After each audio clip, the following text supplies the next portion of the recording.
Bonjour, bienvenue à toutes et à tous sur Cocotte TV. Aujourd'hui, une nouvelle vidéo de présentation qui porte sur une carte mère qui est à destination des derniers processeurs Haswell E, donc en hexacore et en octocore, et on va vous parler de la MSI X99S SLI+, une carte mère en socket 2011 version 3, DDR4 et qui est proposée à un tarif d'environ 229 €. On se donne rendez-vous tout de suite avec le bundle.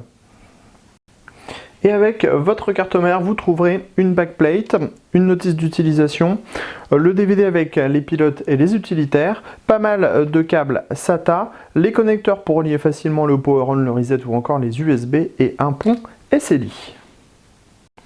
Nous voilà maintenant au-dessus de la carte mère. On commence avec le socket 2011 version 3, donc pour les processeurs de type Haswell E. On a ensuite les ports DDR4, on en a 8 puisqu'il y a une gestion du quad channel avec le chipset X99. On pourra monter une vitesse de 3200 MHz maximum en overclocking. Ici on a le radiateur qui s'occupe de refroidir les 8 phases d'alimentation qui sont disponibles pour le processeur, et on a également le connecteur 8 pins ici.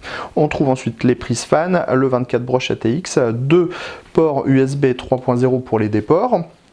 On en a un qui est couché, un qui est dans l'autre sens, donc ça c'est plutôt pratique, vous pourrez choisir.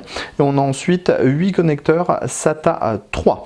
Si on continue ici, on a encore les prises fan, de l'USB, le reset, le power, le OCGNI, mais on note également la présence d'un port en SATA Express.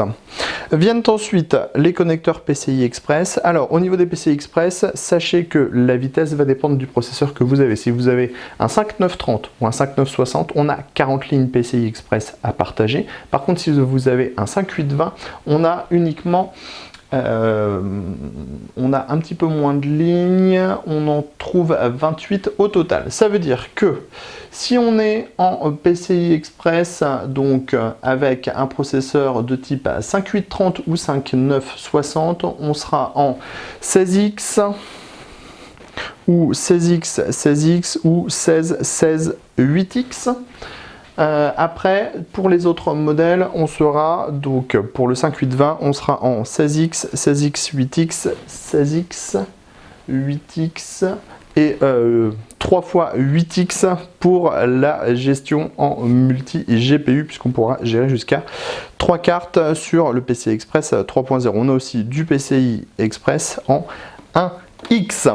Ensuite, on va ne pas oublier le port M2X4, donc full size.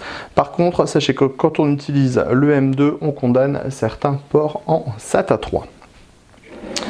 On va passer à l'arrière de la carte mère pour voir la connectique qui est disponible sur cette dernière. On voit qu'on a un PS2, 2 USB 2.0, 8 USB 3.0, l'Ethernet 1000, le son en 7 points avec la sortie optique et enfin le petit bouton qui permettra de faire le reset du BIOS. Comme toujours, on va terminer sur les gros plans.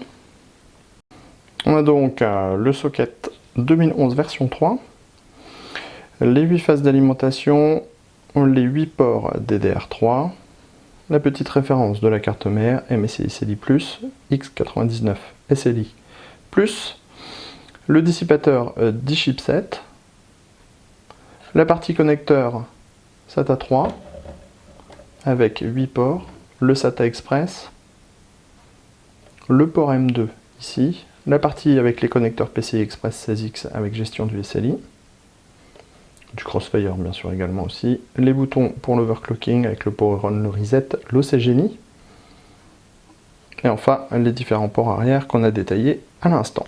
Sur ce, on vous dit à très bientôt pour des prochaines vidéos sur Cocotte TV.